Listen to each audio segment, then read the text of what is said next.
Hey guys, hello and welcome.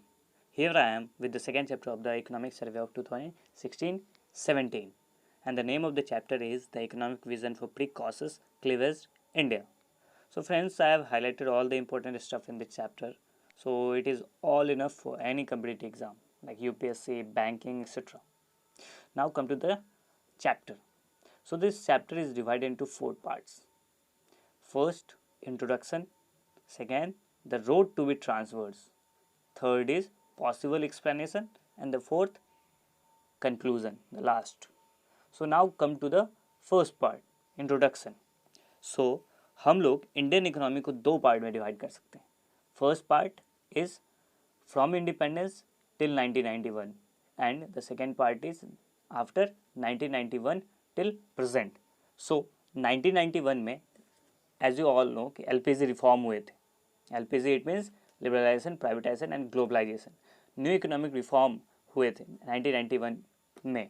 उससे पहले जो half a century it means after 1947 it means independence के बाद और 1991 तक कुछ हाफ ए सेंचुरी मतलब 44 ईयर्स का टाइम स्पैन है. तो वो हाफ ए सेंचुरी हो. उस समय इंडिया एक सोशलिस्ट एक इकोनॉमी थी, एक क्लोज्ड इकोनॉमी थी, एक स्टेट लेड इकोनॉमी थी. ओके, सो यहाँ पे इंटरनेशनल ट्रेड होता नहीं था.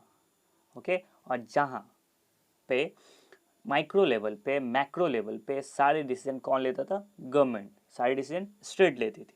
तो वही बताया गया है कि फर्स्ट वाला जो फेज है वो half a century of socialism where the guiding principle were economic nationalism and protectionism. यहाँ पे नेशनलिज्म थी, प्रोटेक्शनिज्म था. मतलब अब प्रोटेक्शन मतलब हमारे कंट्री के जितने फर्म्स है, जितने कंपनी है, जितने सेक्टर्स है, उसको प्रोटेक्शन में आता. बाहर से कोई ट्रेड होता ही नहीं था, तो हमको कंपटीशन कहाँ से मिलेगा? आफ्टर 1991 मतलब आफ्टर इकोनॉमिक रिफॉर्म के बाद ये होना स्टार्ट हो गया. तो 1991 में क्या हुआ था? ये 1991 में जो रिफॉर्म हुआ वो वाशिंगटन कंसेंसस से प्रेरित है. वाशिंगटन कंसेंसस आज फिर है क्या? वो 1989 में हुआ था. उसे जॉन विलियमसन ने दिया था ये प्रिंसिपल. उसमें 10 पॉइंट्स थे. उसका मेन जो पॉइंट है वही है open trade, open capital and reliance on the private sector. वो 1989 में दिया गया था जॉन विलियमसन के द्वारा. ओके, तो काफ़ी कुछ वाशिंगटन कंसेंसस से मिलता जुलता है 1991 का रिफॉर्म, जिसका मेन मोटो था open trade, open capital and reliance on the private sector. Open trade की बात करी गई और ये वाशिंगटन कंसेंसस ईस्टर्न एशिया के बहुत सारे कंट्री में भी सक्सेसफुली अडॉप्ट किया गया था. Now it's more than 25 years. 25 साल से ज़्यादा होने को है. तो इस क्वार्टर सेंचुरी में इंडिया में जितने गवर्नमेंट आई सब ने अपने अपने लेवल पे इसी चीज़ को आगे बढ़ाया. इस रिफॉर्म जो हुए थे उस चीज़ में आगे उसमें ऐड करते गए. जैसे आप एग्जाम्पल के लिए लास्ट 2 ईयर का एग्जाम्पल लोगे तो इस गवर्नमेंट ने new monetary policy framework agreement किया. एक्चुअली ये एग्रीमेंट है RBI and government of India के बीच में, जो आरबीआई को ऑटोनॉमी देती है इन्फ्लेशन कंट्रोल करने के लिए. और आरबीआई ने ये ऑटोनॉमी के बाद मिलने के बाद एक बाड़ बनाया 4% ±2%. मतलब इस बीच में ही इन्फ्लेशन को रखने का टारगेट रखा गया. और ये कब दिया गया? 2016 के फिनांस बिल में. ओके, तो ये फिनांस बिल 2016 में ये अमेंडमेंट करा गया. तो ये सब है. जैसे इसके अलावा bankruptcy code, Aadhaar bill and GST. GST you all no काफ़ी फेमस ये टॉपिक बना हुआ है. तो ये सब ये पिछले 2 साल का ही एग्जाम्पल लिया गया. वैसे 1991 के बाद जितने गवर्नमेंट इंडिया में आई सब ने अपने प्ले लेवल पे कुछ कुछ करते गए वो. सो अब ये जो 1991 के बाद जो अभी तक के हालात हैं उसको हम वो क्वालिटेटिव भी होके अब मेजरेबल भी है. क्वालिटेटिव तो है ही, क्वांटिटेटिव भी है. मतलब हम मेज़र भी कर सकते हैं. तो कैसे मेज़र करेंगे? उसके 4 स्टैंडर्ड लिए गए हैं. पहला, openness to trade. Second, openness to foreign capital. Third, the extent to which public sector enterprises dominate commercial activities. And the fourth is the share of government expenditure in overall spending. इसका मतलब first जो है वो trade to GDP ratio होगा. Second जो होगा वो FDI to GDP ratio होगा. Third, role of public sector undertakings, role of PSUs का जीडीपी रेशियो होगा. And the fourth expenditure by government to the GDP ratio होगा। तो सबसे पहले स्टार्ट करते हैं ट्रेड टू जीडीपी रेशियो के बारे में।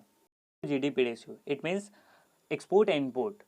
तो एक ज्योग्राफी का फंडामेंटल ट्रूथ है कि जो बड़े कंट्री होते हैं वो स्मॉल कंट्रीज़ के कंपैरिजन में कम ट्रेड करते हैं, और स्मॉल कंट्रीज़ के लिए इसलिए भी जरूरी है क्योंकि वहाँ पे इंटरनल मार्केट का अभाव होता है, तो इसलिए वो ज़्यादा ट्रेड करती हैं। और in comparison to large country यहाँ एक फिगर दिया हुआ है, उसके हिसाब से आप समझ सकते हो कि China, India, Brazil, United states and comparison में अगर आप मलेशिया, थाईलैंड का लोगे तो ये जो कंट्री है, बड़े बड़े कंट्रीज़, वो आपको लाइन के आसपास ही दिख जाएंगे। इट मीन्स वो कम ट्रेड करते हैं कंपैरिजन टू मलेशिया, थाईलैंड।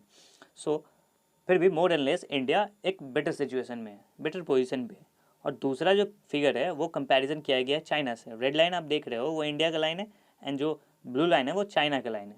तो 2008 में जो इकोनॉमिक क्राइसिस आई थी उससे पहले इंडिया ने अपना पीक पॉइंट गेन किया था 53%। तो इकोनॉमिक क्राइसिस आने के बाद वो डिक्लाइन हो गया उसका। आप इंडिया ग्राफ देख रहे होगे, डिक्लाइन करा। तो चाइना का भी उसी समय डिक्लाइन किया हुआ, लेकिन इंडिया का जब डिक्लाइन हुआ तो उसने वापस 2012 के आसपास आते आते अपना 53% वाला पोजीशन फिर से गेन कर लिया। लेकिन चाइना के केस में ऐसा नहीं है। तो मोरलेस ऐसा ही कहेंगे कि इंडिया एक बेटर सिचुएशन में, बेटर पोजीशन में। So trade to GDP ratio के बाद सेकंड पैरामीटर है एफडीआई टू जीडीपी रेशियो। तो इसमें एक डेटा दिया हुआ है कि इंडिया का एफडीआई इस कुछ सालों में 75 बिलियन यूएस डॉलर के एनुअल रेट से इंक्रीज कर रहा है। तो ये भी काफ़ी बेहतर पोजीशन में इंडिया है। उसके बाद थर्ड आता है role of PSU, public sector undertaking का क्या रोल है। तो इसमें इंडिया ने civil aviation, telecommunication and financial sector में प्राइवेट सेक्टर को ज़्यादा एंट्री दी है, मतलब अपना स्टेक को कम करा है, अपने शेयर को कम करा है। लेकिन ऐसा नहीं है कि वो पूरा एग्जिट कर गई, पब्लिक सेक्टर अंडरटेकिंग पूरा एग्जिट करके। जैसे आप सिविल एविएशन में देखोगे तो उसमें प्राइवेट सेक्टर की एंट्री तो उसने परमिट करी, लेकिन ऐसा नहीं है कि एयर इंडिया ने वहाँ से हट गया, वहाँ से एग्जिट कर लिया। टेलीकम्युनिकेशन में ऐसा नहीं है कि बीएसएनएल वहाँ से एग्जिट कर गया। बाकी दूसरे कंपनीज़ हैं, एयरटेल, आइडिया, वोडाफोन है, लेकिन ऐसा नहीं है कि बीएसएनएल क्विट कर गया। तो ये सब है। उसके बाद अगर आप देखो तो लास्ट पैरामीटर है एक्सपेंडिचर बाय गवर्नमेंट। तो गवर्नमेंट का क्या एक्सपेंडिचर होता है। तो गवर्नमेंट के एक्सपेंडिचर को अगर आप देखेंगे तो इस फिगर से आप देख सकते हो कि गवर्नमेंट का एक्सपेंडिचर कितना हो।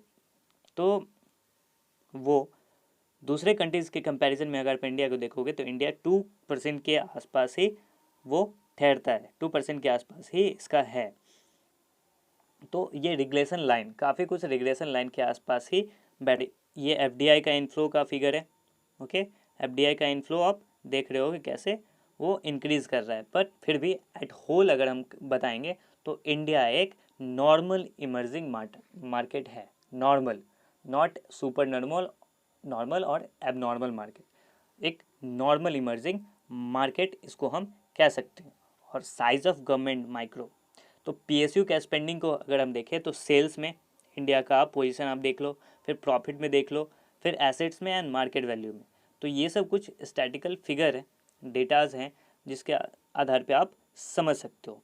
तो government expenditure versus GDP per capita, इसमें अगर आप इंडिया का पोजीशन देखोगे तो ये काफ़ी कुछ रिग्रेशन लाइन, ये जो लाइन है उसके आसपास ही बैठते हैं, तो जो काफ़ी कम है। लेकिन मोर एंड लेस ये एक ऐसे पोजीशन पे है जहाँ पे डेवलपमेंट हो रहा है, मतलब कि ये कम भी नहीं है, ज़्यादा भी नहीं है, एक नॉर्मल पोजीशन पे एक रहा है।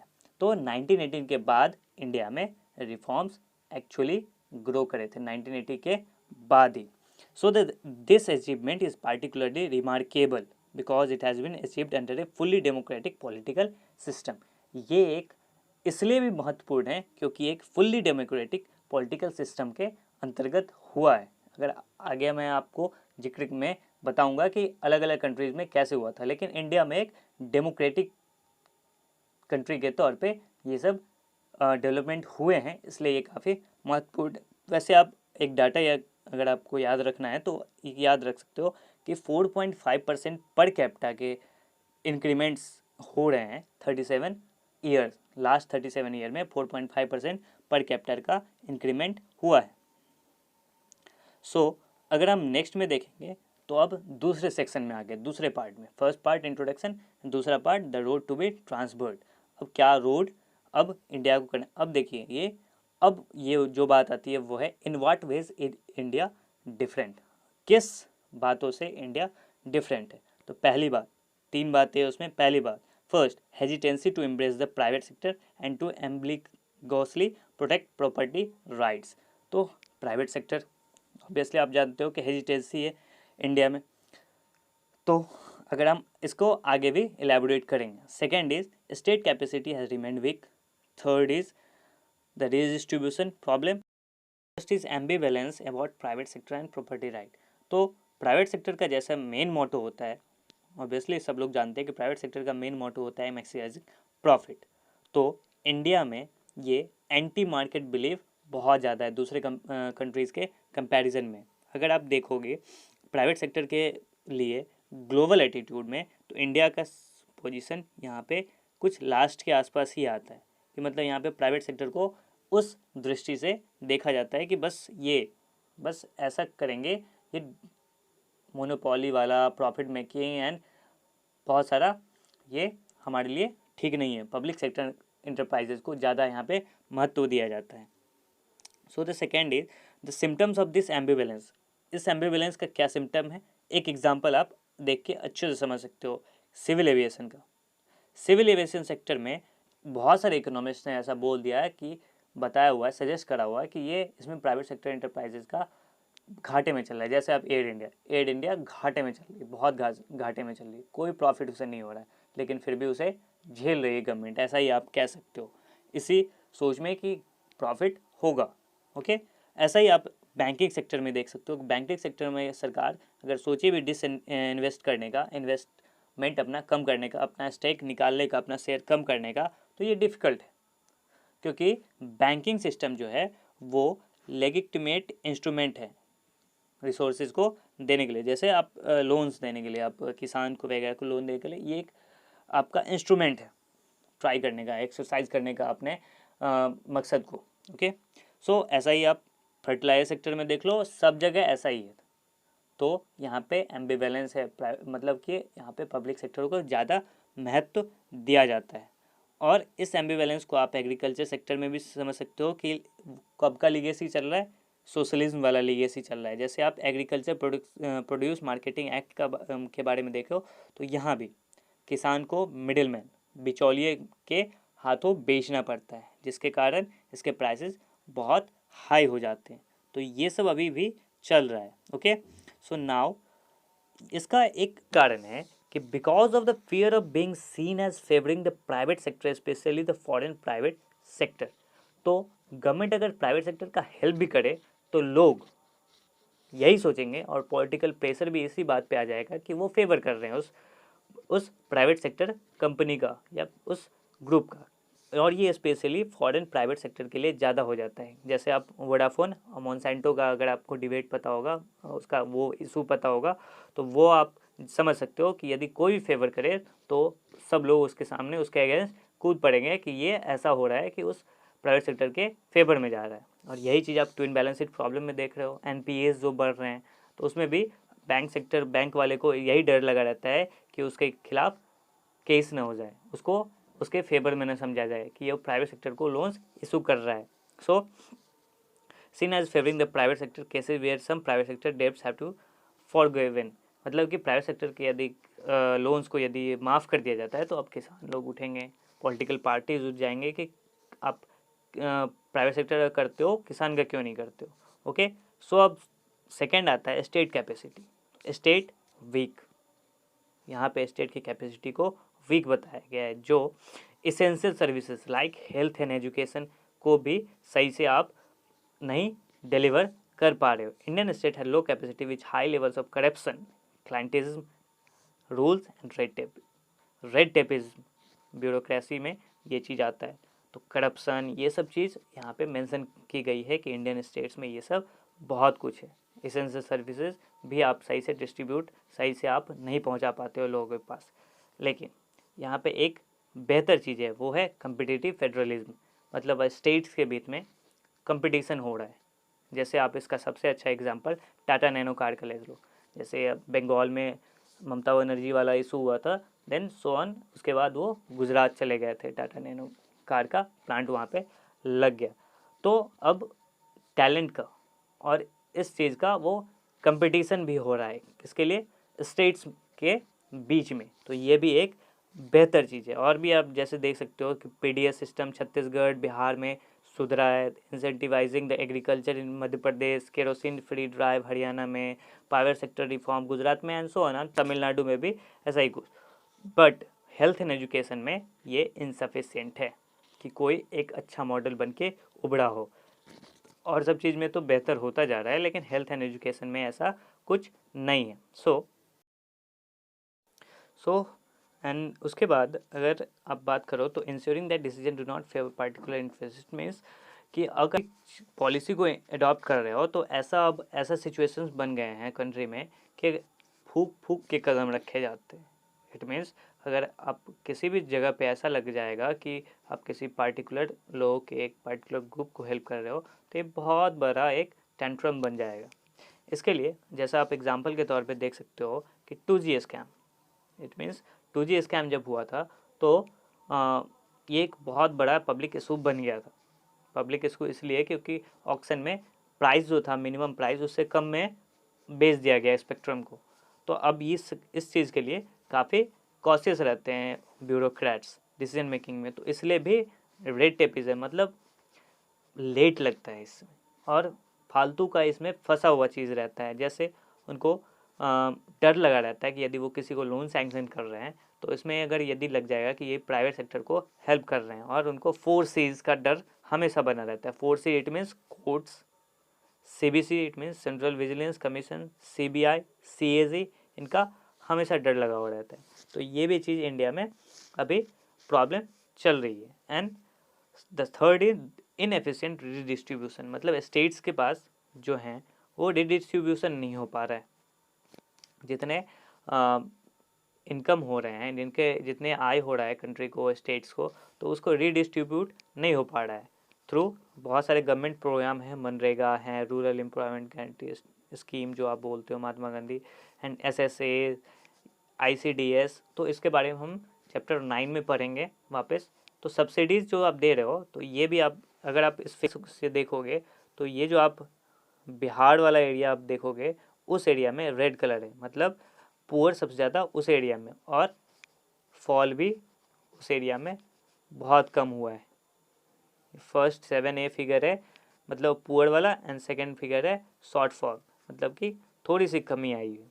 और इसमें तीन चीज़ इसमें बहुत मेन इशू बन के उभरी है। Exclusion error it means the deserving poor do not receiving benefits, जो असली में पुअर हैं उनको तो बेनिफिट्स मिल ही नहीं पाता है। इंक्लूजन ईरर मतलब जो पुअर नहीं है उनको सारे बेनिफिट्स मिलते जा रहे हैं। And the leakages it means benefits will siphoned off due to corruption and inefficiency, leakages हो जा रहे हैं, तो इसलिए भी ये पॉसिबल नहीं हो पा रहा है रिडिस्ट्रीब्यूशन। ओके, सो इसमें टेक्नोलॉजी एक बहुत बड़ा हथियार बन के उभरा है, जिसमें DBT scheme, direct benefit transfer scheme के तहत आप लीकेज को रोक रहे हो, डायरेक्ट ट्रांसफ़र कर रहे हो उनके अकाउंट में पैसा जो लाभार्थी है उसके अकाउंट में। सो ये डिस्ट्रीब्यूशन के लिए ऐसा कुछ किया जा रहा है। लेकिन फिर भी जैसे आप देख रहे हो जीएसटी भी आ रही है, तो जीएसटी भी एक रिडिस्ट्रीब्यूशन का इंस्ट्रूमेंट ही है। मतलब आप लग्जरियस आइटम्स पे ज़्यादा टैक्स लेके उसे नीडी आइटम्स जो गरीब लोग लेते हैं उस पर कम टैक्स लगा दो, उस पर टैक्स बहुत कम रखो। तो गुड्स एंड सर्विसेज टैक्स में जो ऐसा हो रहा है तो उसमें भी पॉलिटिकल प्रेशर्स के कारण स्टेट्स ऐसा मांग रहे हैं कि बहुत रेट्स को बहुत कम रखने के लिए। तो ये सब पॉलिटिकली इन्फ्लुएंस चीज़ है और ये भी जीएसटी को थोड़ा सा कमज़ोर बनाएंगे। अब इस पूरे चैप्टर के थर्ड पार्ट पे आते हैं जो है पॉसिबल एक्सप्लेनेशन। सो यहाँ पे इस चैप्टर के हेडलाइन मतलब कि सबसे जो चैप्टर का नाम है उसका डिटेल में बताया गया कि आखिर चैप्टर में प्रीकॉशस क्लीवेज इंडिया का क्यों जिक्र किया गया है उसके नाम में। सो एक डेमोक्रेटिक कंट्री के रूप में यहाँ एक चीज़ हुई जो मतलब इंडिपेंडेंस के बाद यूनिवर्सल फ्रेंचाइज दे दिया गया, सबको सफरेज दे दिया गया, सबको राइट टू वोट दे दिया। और ये चीज़ इंडिया के इकोनॉमी के लिए एक अच्छा चीज़ नहीं लेके आया। जैसे आप कंपैरिजन में दूसरे कंट्रीज़ को देखोगे, यूएस में या फिर किसी और कंट्री में, तो वहाँ पे ग्रेजुअली इंक्रीज़ हुआ ये वोटिंग राइट्स। पहले उन लोगों को दिया गया जो ज़्यादा प्रॉपर्टी वाले थे या फिर ज़्यादा, तो फिर धीरे धीरे ये ग्रेजुअली इंक्रीज़ होता गया और ये हेल्प किया उनके फिस्कल पॉलिसी को बेहतर करने में। क्योंकि अगर आपके पास खुद पैसा नहीं है तो आप रीडिस्ट्रीब्यूशन कैसे कर पाओगे? अगर आप शुरू में ही वोटिंग राइट्स दे दिया आपने, तो शुरू से ही सबके नीड्स को आपको फुलफिल करना पड़ेगा। अगर वोटिंग राइट नहीं रहेंगे, अगर राइट कम रहेंगे, तो उनका डिमांड भी कम रहेगा, डिमांड को आप सुनोगे नहीं। तो ये बात आई थी, ये एग्जाम्पल दिया गया यूएस एंड बहुत सारे कंट्रीज़ के बारे में। जैसे आप ईस्ट एशिया के कंट्री के बारे में देखोगे तो Korea, China, Singapore, Thailand, Taiwan, तो यहाँ से भी ग्रेजुअली ये सफरेज दिया गया, राइट टू वोट दिया गया। लेकिन इंडिया में क्या हो गया, शुरू से ही राइट टू वोट दे दिया और ये इंडियन इकोनॉमी के अगेंस्ट जाके उभरी है। जैसे मिलिट्री के थ्रू कोरिया में, पार्टी के थ्रू चाइना में और इंडिविजुअल डिक्टेटरशिप इंडोनेशिया में के तौर पे ये चीज़ आया है। सो इंडिया, अगर जैसे मैंने बताया कि वो यूनिवर्सल फ्रेंचाइज शुरू से ही दे दिया, तो ये चीज़ इंडिया के अगेंस्ट में आई है। ये कि प्री क्रॉसिस डेमोक्रेसी का क्या एक फिगर में रिप्रेजेंट किया गया है। वाई एक्सिस पे इनकम लेवल एट इंडिपेंडेंस बताया गया कि इंडिपेंडेंस के समय इंडियन इनकम लेवल क्या था। ये देखो आप इंडिया का, मतलब कि, और नीचे क्या है, percentage year democracy since independence. मतलब आपका इंडिपेंडेंस के बाद आपका डेमोक्रेसी तो एकदम फुलफिल है, एकदम लार्ज स्केल, मतलब 1 पे आप पहुंच चुके हो, लेकिन आपका जो इनकम लेवल है वो बहुत जीरो के कुछ ही ऊपर है। तो ये इंडिया इसलिए बोला गया प्रीकॉसिस डेमोक्रेसी, मतलब समय से पहले परिपक्व हो गया। उसके बाद फिर क्लीवेज सोसाइटी, क्लीवेज मतलब बटा हुआ सोसाइटी है। हिस्टोरियंस जैसे बताते हैं कि हमारे country languages, scripts, religion, region, gender, class, caste में बटा हुआ है, and the main is caste. तो ये जो language, scripts, religion, region, gender and class है, कास्ट के अलावा, तो ये सब चीज़ तो दूसरे कंट्रीज़ में है, यूरोपियन कंट्रीज़ में भी है, लेकिन ये जो कास्ट वाला है यही हमारी कंट्री के लिए सबसे एक कर्स बन के आया। यही poverty and deep social features का मेन रीज़न बन के आया, इसलिए इसे क्लीवेज डेमोक्रेसी बोल सकते हो। हमारे जो इंडिया के फाउंडर्स है वो ऐसा कंट्री बनाना चाहते थे जो इंडस्ट्री को डेवलप करना चाहते थे, जिससे इंडिया जो हमारा कंट्री है वो इकोनॉमिकली और पॉलिटिकली इंडिपेंडेंट हो पाए। लेकिन प्राइवेट सेक्टर इसमें फेल हो गया। जैसा उस समय तो कॉलोनियल रूल था, कॉलोनियल मतलब ब्रिटिश के अंदर हमारा चलता था, तो उस समय भी ये प्राइवेट सेक्टर उतना इमर्ज नहीं कर पाया और आफ्टर इंडिपेंडेंस के बाद भी न्यूली इंडिपेंडेंट नेशन में भी ऐसा कुछ नहीं हो पाया। वैसे अगर हम सोवियत यूनियन, यूएसएसआर का एग्जांपल देखेंगे तो वो एग्रीकल्चर नेशन से इंडस्ट्रियल पावर हाउस में एक ट्रांसफॉर्म हो गया बहुत जल्दी, और वहाँ पे गवर्नमेंट, ऐसा आप जानते हो कि वो सोशलिस्ट एक इकोनॉमी, वहाँ पे स्टेट ने सारा कंट्रोल अपने हाथ में लिया और जो प्रायोरिटी एरिया थी उसमें वो रिसोर्सेज बांटता चला गया। Of course while India adopt planning, India ने प्लानिंग एडॉप्ट किया, बट ये सोवियत यूनियन की तरह प्राइवेट सेक्टर को ख़त्म नहीं करा, बट इसने प्राइवेट सेक्टर्स को कंट्रोल करना शुरू कर दिया। किसके थ्रू? लाइसेंस के थ्रू, परमिट के थ्रू, जिसे आप इंस्पेक्टर राज बोलते हो। ठीक है, ओके।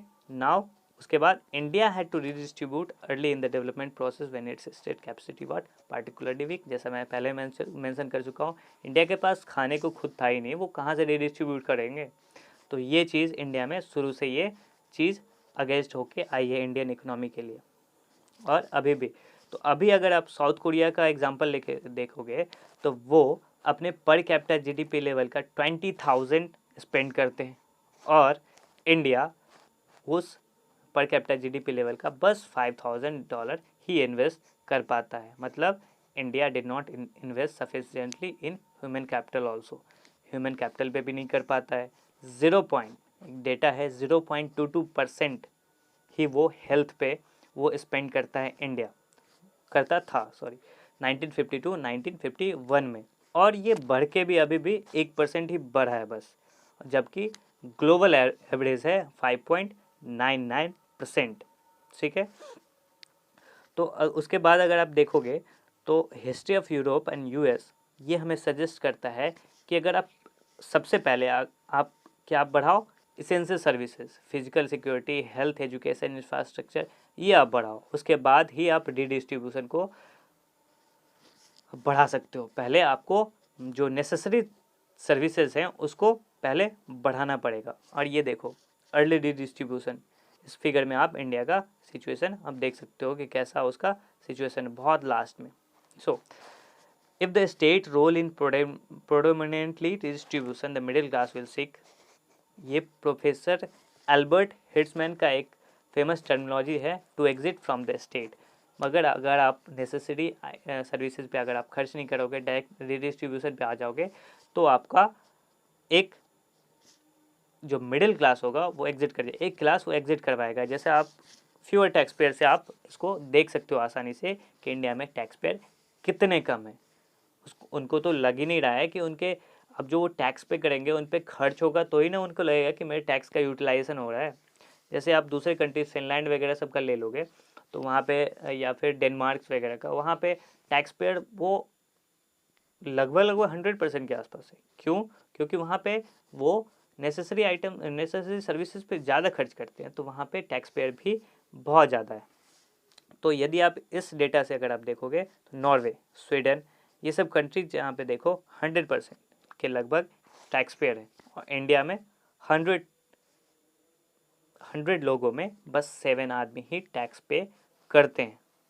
और ये वोटिंग एज के हिसाब से इसका परसेंटेज निकाला गया है। वोटर जो होते हैं 100 वोटर में से बस 7 वोटर ही इस टैक्स को पे करते हैं। So the now come to the last section of this chapter, conclusion. India has come to a long way in terms of economic performance and reforms, but there is still a journey ahead to achieve both dynamism and social justice. अभी बहुत ये डगर अभी बहुत चलना बाकी है dynamism में और सोशल जस्टिस। एंड डीमोनेटाइजेशन और सब्सिडीज, ये दोनों रिडिस्ट्रीब्यूशन ऑफ वेल्थ का एक तरीका है, बट एफिशिएंट तरीका नहीं है। बट डीमोनेटाइजेशन को बहुत ज़्यादा सपोर्ट मिला था, स्पेशली उन लोगों का की तरफ से जो गरीब है, जो मिडिल क्लास के लोग हैं, जिन्हें सबसे ज़्यादा इसका कॉस्ट चुकाना पड़ा। बट फिर भी वो इनके सपोर्ट में थे, डीमोनेटाइजेशन के सपोर्ट में थे। So that's all from this chapter, hope you like it. If yes, then please like, subscribe and share, and hit the bell icon also to get notified about the next chapter of economic survey. Thank you so much. Thanks for watching.